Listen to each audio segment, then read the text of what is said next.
The bells rang later than I remembered. Or perhaps I remembered them differently.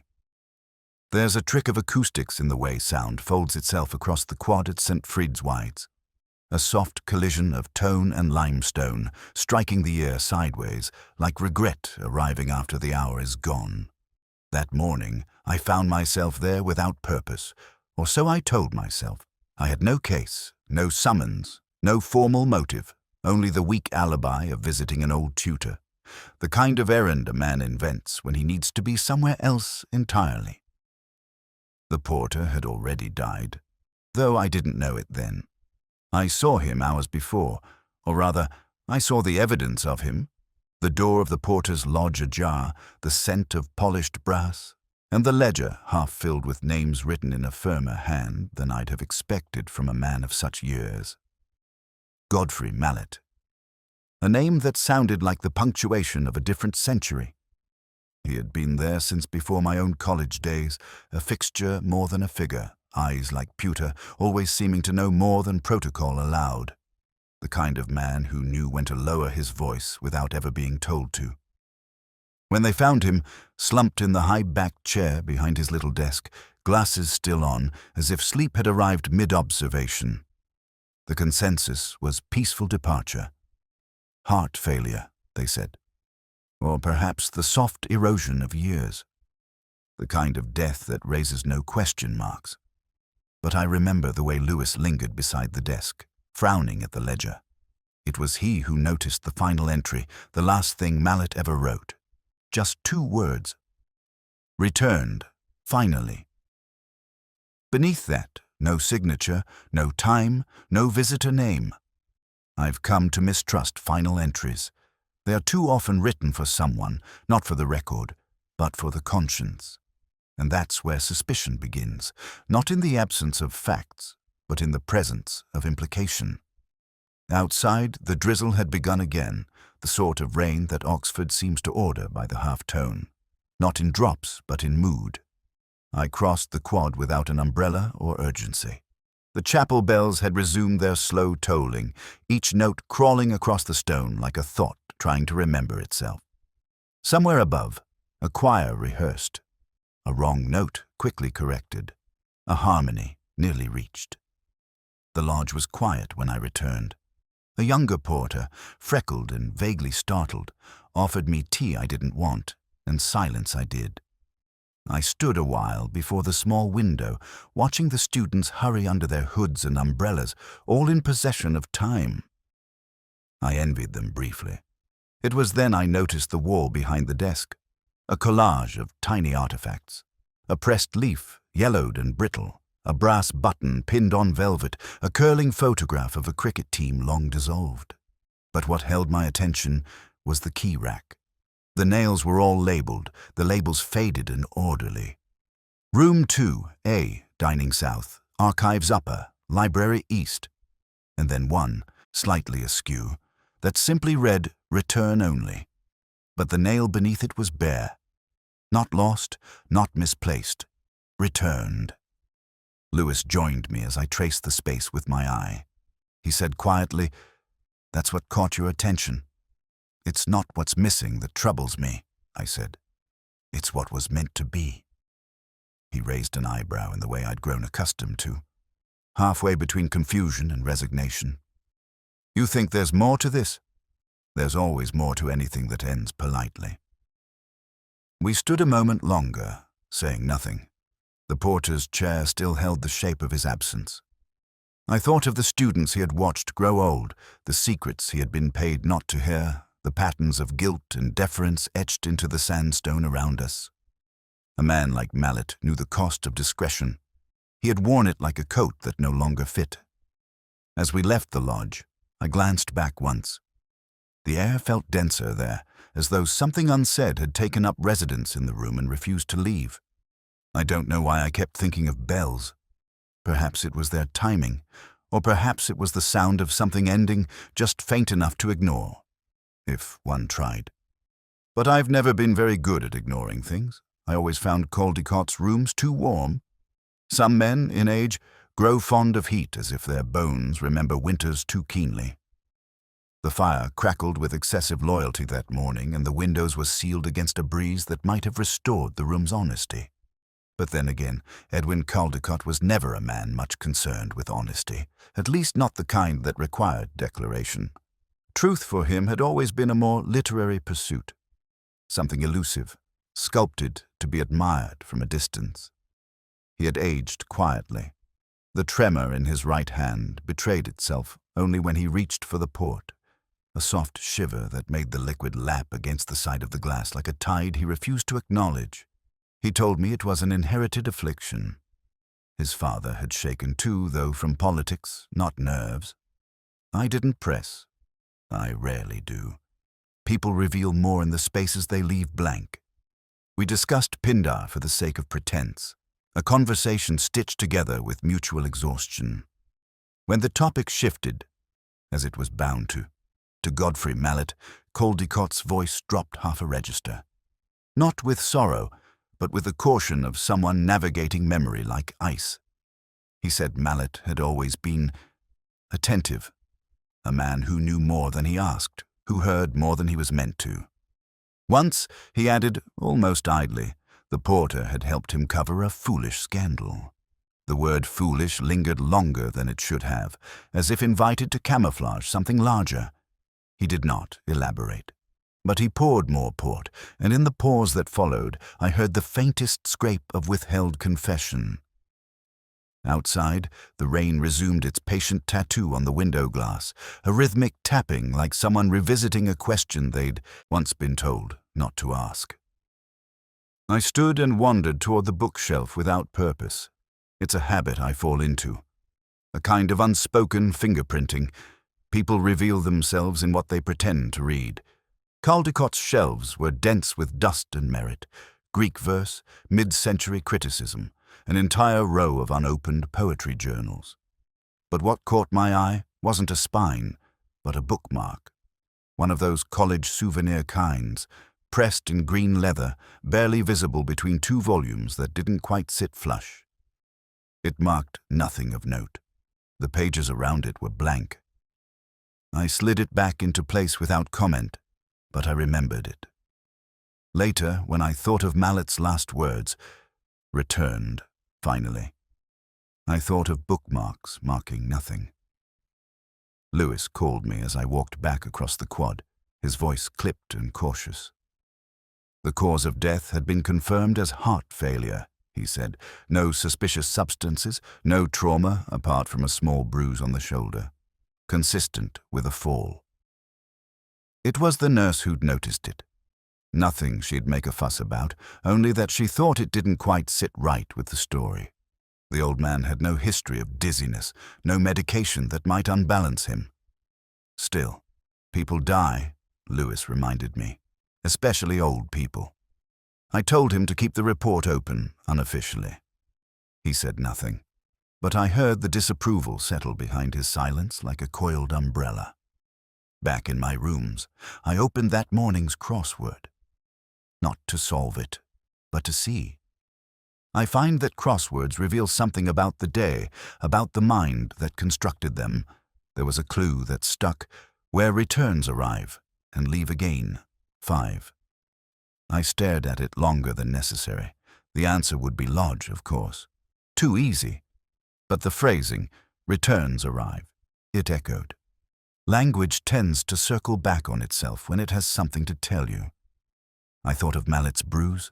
The phrase helped cover a foolish scandal. Of Caldecott's trembling hand reaching not just for a glass, but for distance. I remembered, too, that in every college, it's not the dons who know the real stories.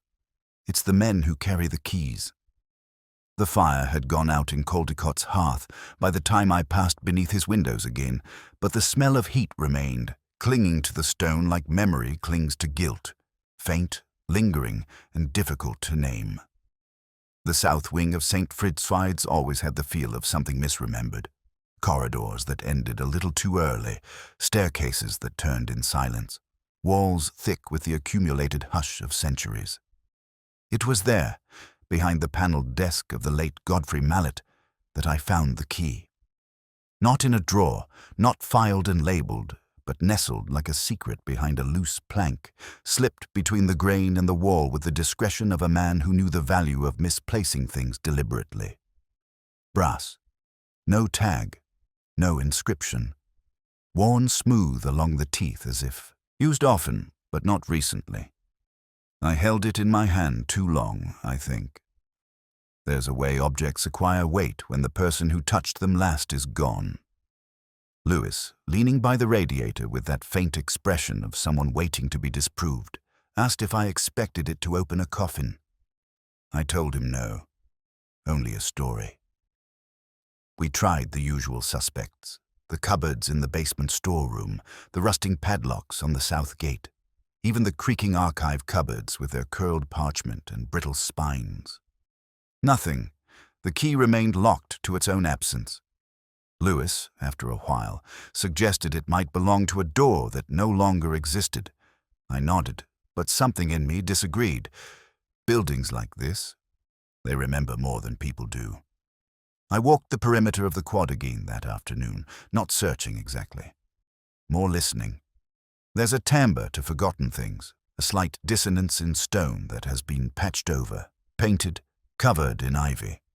Halfway down the south wall, beneath a sagging gutter and a row of soot-darkened windows, I stopped.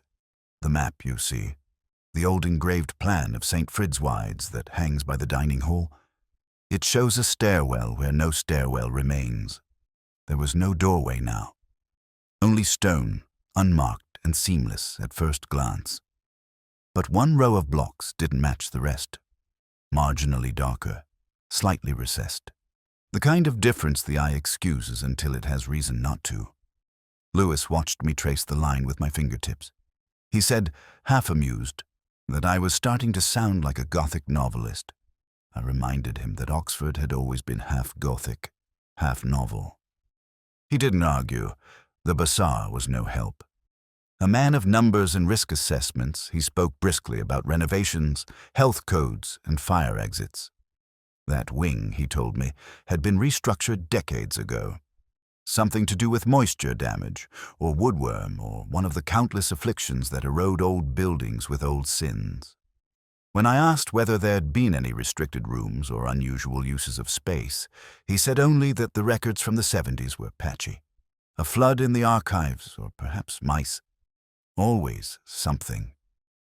And yet, Mallet had kept the key. That evening, I returned alone. The quad was mostly empty, the sky a flat parchment grey. I stood once more by the wall that wasn't quite a wall, and for a moment, a flicker, no more. I imagined I could hear footsteps beyond it. Not real, of course. Only the kind of footfall memory makes when you ask it to. Later, back in my rooms, I set the key on the table beside my untouched supper and stared at it as if it might translate itself. The crossword in that day's paper offered no comfort. A poor construction, thin in its metaphors. But one clue lingered, hidden behind what seems solid. 4. The answer, presumably, was mask. I'm not fond of obviousness, but even the banal, occasionally, has its uses. The next morning I ordered a copy of the pre-renovation floor plan from the planning office. Not because I believed it would provide answers, but because I needed to know what was supposed to have been forgotten. Architecture, after all, is nothing if not an arrangement of omissions.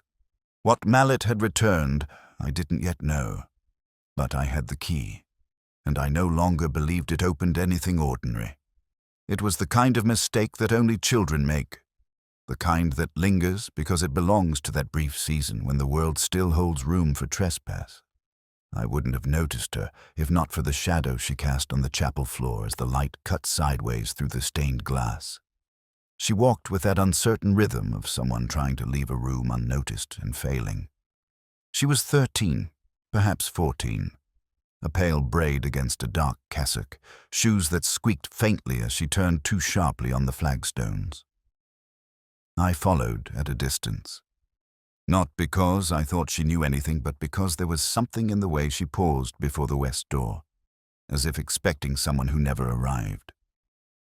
Later, I found her outside by the cloisters, perched on a stone bench worn smooth by seasons and secrets. She looked up when I sat beside her, but said nothing. I didn't ask her name. Children trust silence more than questions. I remarked that the organ had been slightly flat on the second hymn. She smiled, the kind of smile that only reaches one side of the mouth. She said they weren't supposed to be in the south wing, that there had been rules, that the porter had made them promise. Promise what? She looked at me then, not in fear, but with that steady knowingness that some girls acquire far too early. She said there was a place they'd found once, behind the music room, a small door at the end of a hallway that didn't go anywhere. They'd thought it was a storage cupboard, but it opened onto stairs that bent sharply downward. Cold air, a broken light bulb. They hadn't gone far. Mallet had caught them. He hadn't shouted, only asked where they'd heard about it. When they said nowhere, which was true, he'd nodded slowly and told them to forget it, that it wasn't safe, that some places weren't meant for children or for anyone really, and that if they said anything, he'd be disappointed.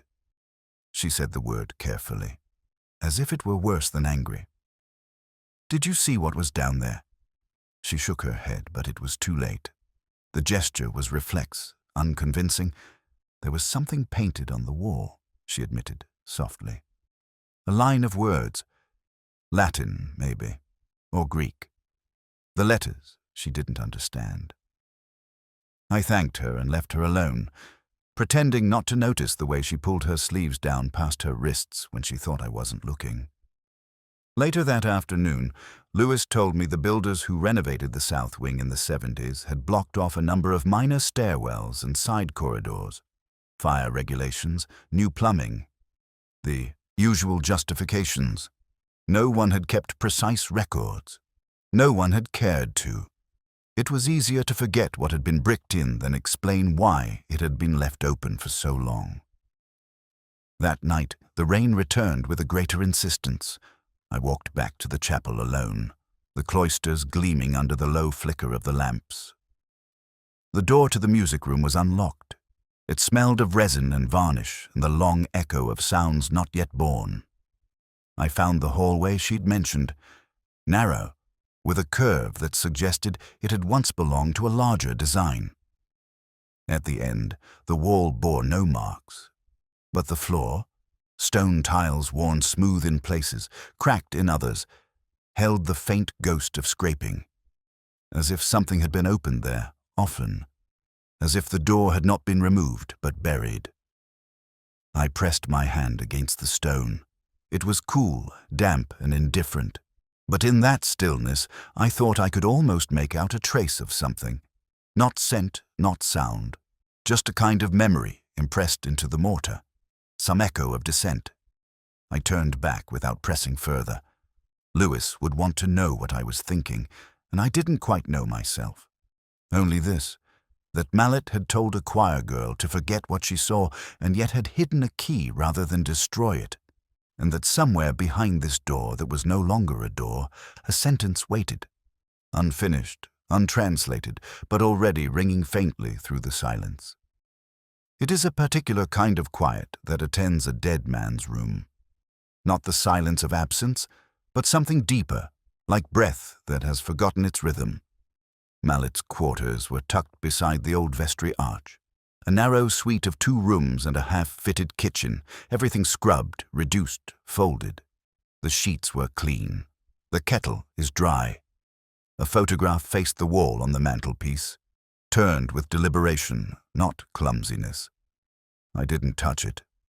Lewis was elsewhere, chasing something that would almost certainly resolve itself into nothing. I preferred it that way. There are rooms that one must enter alone, with the sort of reverence one gives to lies well kept. The box was in the wardrobe, beneath a stack of wool blankets, the kind no one uses unless they're ill. Tin, military, dented at one corner. The kind of thing inherited or kept from duty. The lock had long since given up. Inside, 3 letters are bound with twine. No envelopes, no stamps, no handwriting on the outer folds. They had the distinct look of being written by someone who believed, falsely, that words could survive being buried. I read the first with the care one gives to a living creature, afraid it might change shape when seen too quickly. Dated February 1974, a year I remember dimly, not for its events, but for its textures. Dust on the backs of chairs, a girl in the Radcliffe reading room who left before I could forget her name. The letter was unsigned, but its tone was unmistakable. Intimate, brittle, and vaguely self-satisfied. It spoke of regret without specificity, of the incident and the responsibility we all share, and of how certain truths were best kept in the folds of time where they belonged. One phrase stuck with me. He was never meant to stay. We all agreed on that. It was only ever temporary. The second letter, dated weeks later, was colder. Less confession, more containment. It mentioned Mallet by name, though obliquely. He grows uncertain, more so lately. I fear his loyalties may be shifting. The handwriting had changed slightly. The loops are sharper, the lines compressed. The third was not a letter at all, but a half-page of verse, copied out in a careful hand, and beneath it, a single instruction. Burn this. It hadn't been. The poem was misquoted, or perhaps misremembered. Latin, but not quite. A line I half recognized, quod tacitum est, revocabit. Not maenabit, as it should have been. Not what is silent shall remain, but what is silent shall return. The difference was slight, but not semantic. It was a threat dressed as a proverb. I set the letters beside the key on the small oak desk. Together, they formed a kind of constellation, a pattern of a mission. Mallet, who had always moved through corridors with the soundlessness of someone listening, had kept these not to reveal, I thought, but to remind, not others, himself. The crossword that morning had asked for a 7-letter word, buried truth returning slowly. I'd written retrace at first, though it didn't fit. Later it occurred to me, resurge, to rise again, from silence, from stone, from somewhere below stairs. I took the letters to Caldecott, not as an accusation, not even as an inquiry. I merely asked if he recognized the hand. His tremor had worsened since we last met, or perhaps he had simply stopped pretending. He took the paper with too much care, like a man afraid it might catch fire in his fingers. He said nothing for a long time. Then, almost conversationally, he remarked that memory was a difficult thing. It preserved only what it needed, never what was asked. When he handed the pages back, I noticed his eyes had not moved across the words. He had not read them. He already knew what they contained. That night, I dreamt of staircases descending into narrow vaults, of stone that forgot its shape, and of a porter sitting in silence beside a sealed door, holding a letter he would never post. There are some phrases that cling to the mind like a half-remembered face in a crowd. Familiar, unplaceable, faintly wrong. The line in the letter had done just that. Quod tacitum est, revocabit. I kept returning to it with the same unease one might reserve for an old clock that still ticks, though no longer marks the time. It was Caldecott, I knew. The voice in the letter. Or at least the mind behind it.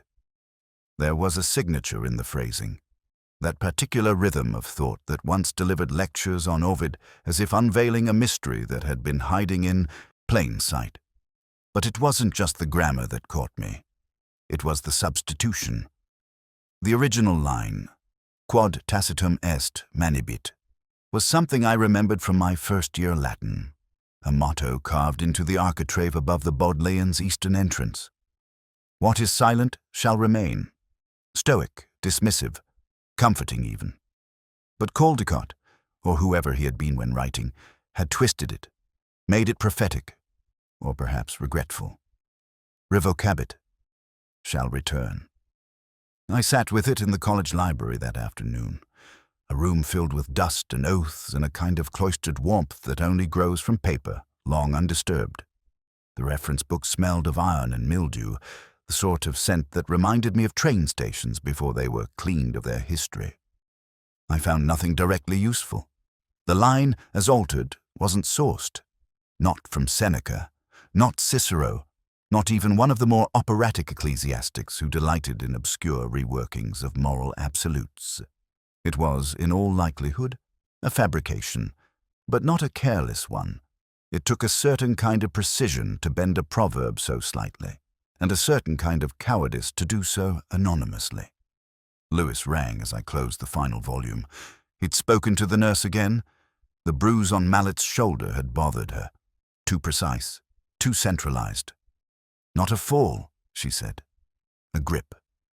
Perhaps someone had steadied him too firmly or held him back at the moment of collapse. She didn't want to speculate, but her silence had been louder than her report. I didn't tell him about the letters or the phrase, or the way the library light had shifted just slightly when I'd realized the substitution wasn't accidental. He would ask for names, motives, something provable, and I wasn't ready for that.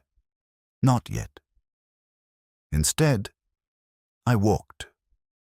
South from the library to the cloisters, east along the path behind the chapel, beneath the mullioned windows that hadn't opened in 100 years. The wind carried the faintest trace of damp lilies, a flower I have never liked, though I couldn't tell you why. There's a habit I have, one I've never confessed aloud. I listen to walls. Not literally, of course. But in a place like Oxford, where stone absorbs more than it reflects, there are sounds that linger longer than they should. You can hear a kind of echo in the architecture, a friction between history and memory. That afternoon, as I passed the southern wall, the one that once held a stairwell, now forgotten, I heard it again. Not footsteps, not voices, but something like the suggestion of return. A breath caught in stone. I looked again at the bricks. Slightly mismatched. One mortar line is irregular. It was subtle, the kind of error only a man with too much time and too many regrets might notice. But it was there. And then the smallest thing, a single glyph etched faintly into the keystone, not visible head-on, but when the light shifted, yes, unmistakably, a letter. Latin. I didn't mention it to Lewis. He'd already dismissed the map discrepancy as nothing more than an outdated print, and perhaps it was. But in that moment, I was certain of something. Someone wanted to be found, or feared they would be. There is a particular quality to photographs taken in the 70s. A bleached stillness, faces held just long enough for the shutter to forget them. I've always distrusted such images, not for what they show, but for what they arrange to conceal. It was Lewis who found it. He had been nosing about the college archives, half out of diligence, half in search of something that wouldn't involve Latin or damp mortar. A staff photograph, undated but penciled on the back in a clerk's hand. Easter term, 1974. That year again. The ink had almost faded into the paper. There were 17 faces. Students in gowns, fellows in threadbare tweed, a few caught mid-expression, one with a smile that didn't quite finish, another staring somewhere left of the lens. But what drew the eye, or mine at least, was the boy standing second from the right in the back row. Pale, dark-haired, hands clasped behind his back as if bracing himself against the future. Harold Ames. Caldecott had said he'd transferred. Quietly. Without ceremony. The kind of departure that institutions prefer. No noise, no notice. But if that were true, the photograph shouldn't exist. Not from Easter. He was meant to have gone before Christmas. Lewis didn't notice. He had been looking at the bursar. Younger, heavier, with more hair and less restraint. I nodded, told him to keep the print, and walked back to my rooms with the unease one feels after waking from a dream that had said too much. I looked again later, when the lamps had been lit and the city had settled into its slow, sonorous hush. The boy, Ames, wasn't quite looking at the camera. His gaze rested on the man beside him. Not Caldecott, but the figure to the far edge. Just in frame. Cropped too tightly to be deliberate. Mallet younger, of course. Thinner, but recognizable. Not in the face, but in the posture. That same peculiar angle of the neck, slightly bent as if listening to something the rest of us had missed. He was watching the boy, or the boy was watching him. The distinction, I suppose, doesn't matter now. There was one detail more. A chain, almost lost in the grain of the image, just visible beneath Ames's gown. Thin silver, hanging from his left pocket. A watch chain, perhaps, or something smaller. A key. The logic was unsatisfying, even to me. Too speculative, too neat. But deduction often begins in such vague, unprovable shapes. Impressions, more than arguments. Still, I circled it. The chain, the boy, the sudden transfer. And the phrase, he was never meant to stay. I turned the photograph over again. A small crack ran diagonally through the corner. Someone had pressed too hard, or dropped it, or mishandled it in a moment of decision. I called the college office the next morning. Asked, in my least impolite tone, whether records were kept for former students who had not completed their degrees. The woman at the desk, I could picture her glasses without needing to see them, said such records were kept, yes, though some had been lost during the refurbishments. Water damage, always water. She returned 5 minutes later, breathless and apologetic. No file for Harold Ames, no forwarding address, no withdrawal form, no examination record. She said it happened sometimes. Students disappeared. I thanked her and hung up. It does not happen. Not here. By evening, I'd placed the photograph beside the key and the letters, aligning them not chronologically, but in the order they had arrived in my hand. An arrangement, I suppose, of ghosts. And there, for a moment, I saw it, the outline of a narrative not yet told aloud. A boy who vanished, a don who trembled, a porter who buried things in boxes and walls and silence. It wasn't proof, not yet, but it was something far worse. It was memory, beginning to harden into knowledge. It had rained again that morning. Not the steady, cleansing kind, but a cold drizzle that left everything half wet. Pavements shining without promise, windows streaked with unshed grief. I remember standing in the porter's lodge, the key between my fingers, the photograph folded in my coat pocket, and thinking, not for the first time, that most doors in Oxford are content to remain closed. The rest one opens at one's peril. It was Lewis who found the match. More accurately, he stumbled upon it, though he'd never allow the phrase, while nosing about the wine cellars beneath the old kitchen block. They'd been used sparingly since the catering modernized, relegated now to storage and the occasional hiding place for excess crockery. He'd gone in looking for dust and found stone. He led me there just after noon. The key, I admit, weighed more in my coat than I expected. The door was almost unremarkable, not quite forgotten but misplaced. A rectangle of oak, greyed with age, set deep into the limestone wall beneath a sagging lintel. No handle, just a rusted lock, long since oxidized into an ugly brown. It turned too easily. Beyond it, the air changed. The scent of iron and lime mixed with something faintly floral. Lavender, perhaps, gone brittle with time. The corridor was narrow, curved slightly to the left, and breathed cold against the back of the neck. We walked in silence. Lewis tried a joke. I didn't answer. The room, when it opened, was smaller than I had expected. A chamber, nothing more. No windows, no light but ours. A single wooden chair stood in the center, facing nothing. Beside it, a crate of mildewed books, their spines swollen and unreadable. Against the far wall, a line of hooks, long empty, and on the wall itself, faded but legible, a fragment of Eliot. We shall not cease from exploration. I finished it quietly. And the end of all our exploring will be to arrive where we started and know the place for the first time. Lewis looked at me. Then in the room. Then down. It was he who saw them. Scratches. near the base of the wall to the right of the chair, not scratches from furniture, but deliberate, angled, clustered, as if someone had clawed there, repeatedly. He didn't speak again. We found the diary beneath a loose flagstone, bound in dark cloth, its pages warped, its ink faded to the color of memory. The name inside was simple. H.A.I. opened it. The entries were sparse at first, dates, snippets, observations, the weather, the food, the waiting. Then they turned, became denser, circular, repetitive. Whole paragraphs rewrite themselves across days.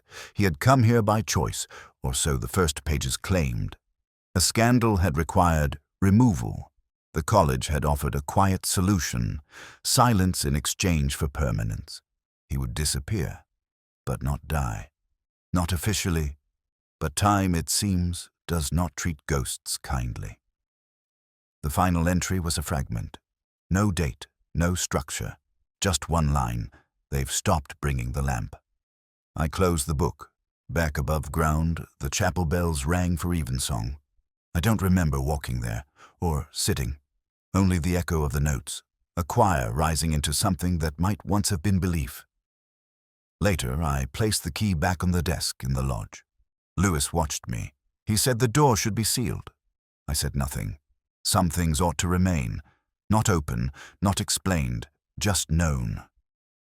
That night the crossword asked, "Word for a place you cannot return to." 5. I stared at it longer than I needed to. I wrote, "Crypt." It fit. There is a peculiar silence that follows the reading of another man's last thoughts. Not reverence, not even discomfort. Rather, something hollow, like listening to a note that never quite finishes, left to hang somewhere between confession and echo. The diary, such as it was, bore no title, no preface, no explanation, just initials on the inside flap, H.A., and the imprint of a hand that had turned the pages too often. I took it back to my rooms and read it under a lamp that flickered slightly, as if disapproving of the task.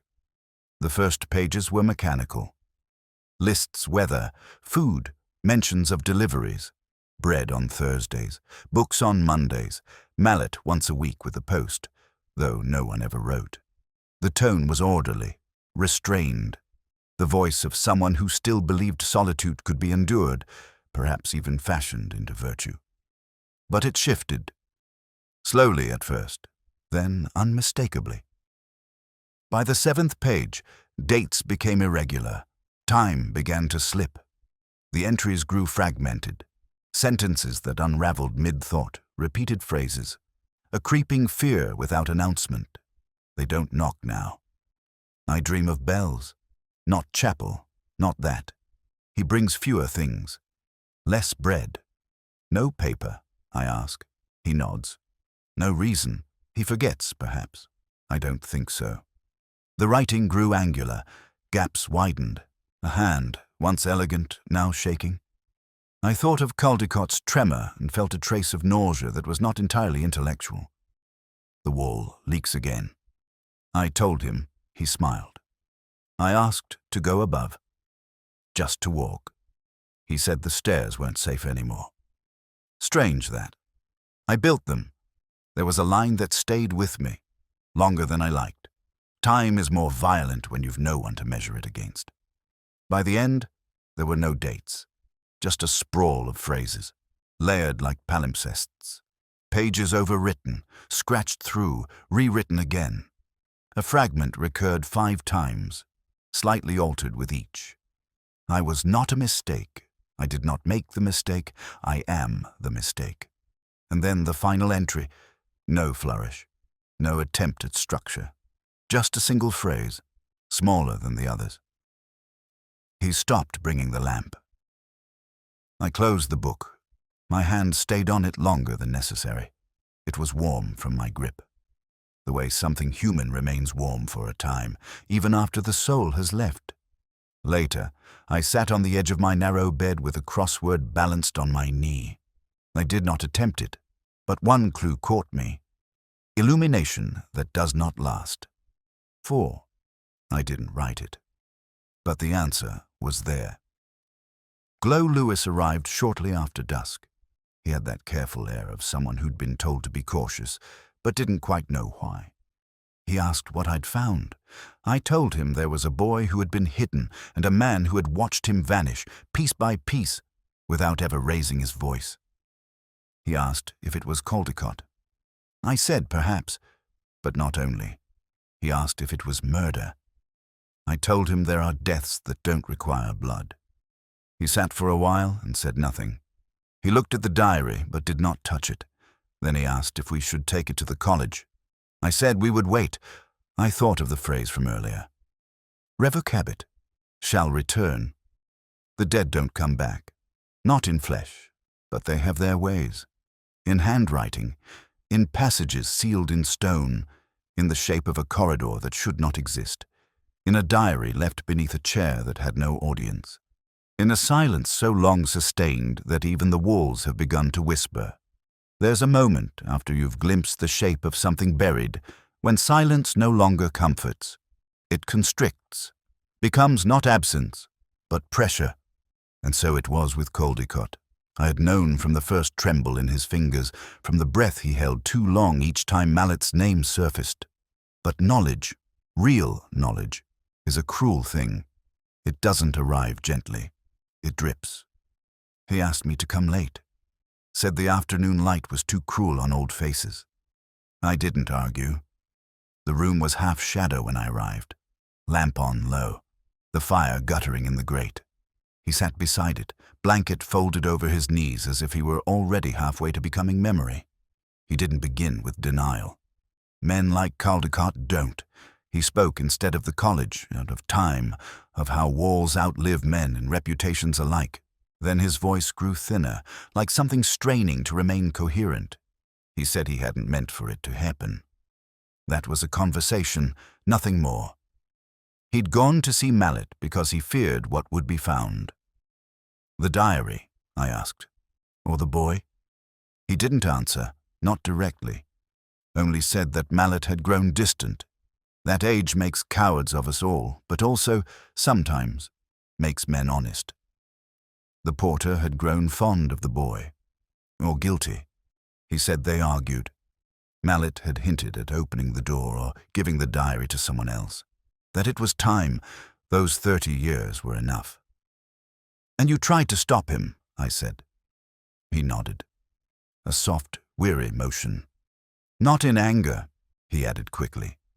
In panic, a hand on the shoulder to steady, but the old man fell back. Quickly, too quickly. He lay there a long time, Caldecott said. Not moving, not blinking. He thought perhaps he had fainted, or died. But it didn't feel violent. It felt quiet. And you left. Another nod.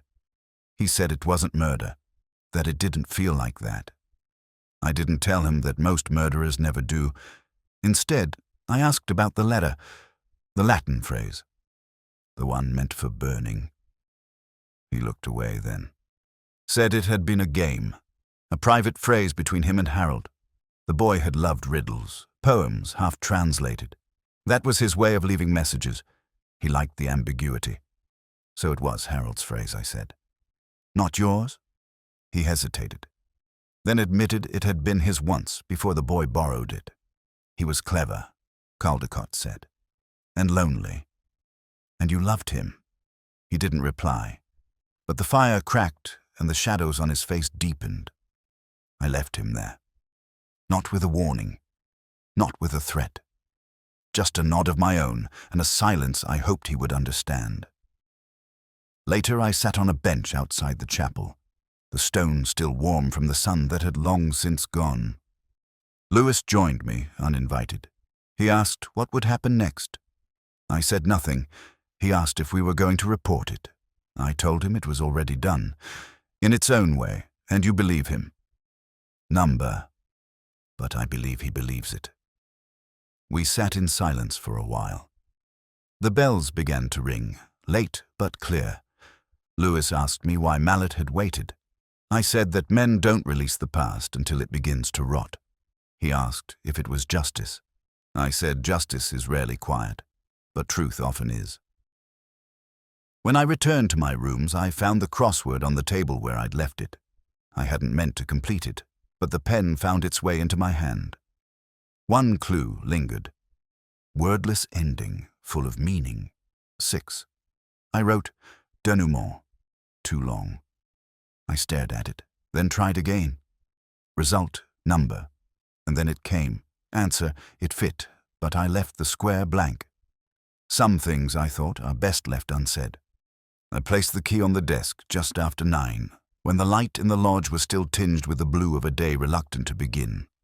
No ceremony, no explanation, just the soft sound of brass against oak, like punctuation at the end of a sentence no longer needed. The young porter, not young exactly, but too new to carry the weight of accumulated secrets, looked at me and asked whether it should be logged. I said no. He nodded, untroubled. There are objects that don't require categorizing, only placing. He took the key and slipped it into a drawer already half forgotten. It joined whatever else had survived the long, slow passage of bureaucracy. And that was that. Outside, the quad wore its stillness like a shawl.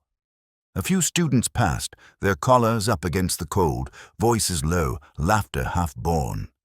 I watched them without envy. They didn't know the stone beneath their feet had once groaned with the weight of a silence too carefully kept. Or perhaps they did, in the way all young people know such things. Intuitively, but without consequence. I walked a little. Not far, just enough to hear the chapel bells begin their slow rehearsal. Not ringing, exactly.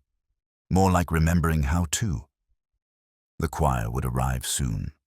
Robes straightened, pages marked, voices not yet warmed. I thought of the girl, the one who'd seen the passage and forgotten how to forget. Her name hadn't returned to me. Only the sound of her shoes on stone. Lewis caught up with me by the cloisters. He had that expression of someone holding a question with both hands. I told him the key was returned. He asked if that was all. I said yes, and it wasn't a lie. Not really. He asked what would happen to the cellar. I said the college would close it. Brick it again, probably. Perhaps hold a discreet vote. No one would speak of the boy. No one ever had. And the diary? He asked. I told him it would go back to the room with the chair. You're not keeping it. Number. He was quiet for a moment. Then I was asked if I thought Mallet had changed his mind in the end. No, I said. I think he'd known for a long time. But knowing isn't always the same as doing. We parted near the old library. I watched him walk toward the gates, that slight forward lean as if carrying some small invisible burden. He'd learn, in time, how not to set it down. Back in my rooms, I poured a small whiskey and opened the crossword. The day's clue, that which opens but cannot close, 3, was tucked at the bottom left. I stared at it for longer than I should have. I tried eye, then lid, then jaw. None of them fit. The answer came later, after the light had begun to dim and the city turned to silhouette. Key. It fit, of course, but I didn't write it in. Instead, I turned the page. The photograph still sat on the mantel. Ames, half smiling, half vanished. Mallet is in the corner, watching, and Caldecott staring somewhere else entirely. I thought of them not as villains or victims, but as men who once chose silence, then built their lives around the cost. That night, I dreamt of the cellar again, but it was empty this time. No chair, no books, no hooks on the wall, just light, soft, even inexplicable, and the echo of footsteps not yet named. In the morning, I would leave St. Fridswide's. There would be no case file, no prosecution, no charge, only the knowledge that something long hidden had been allowed to breathe once more, briefly, quietly. Enough. As I turned out the light, I thought again of that unanswered clue, of keys returned, of truths mislaid. Some doors, I suppose, don't require unlocking. They wait until someone listens.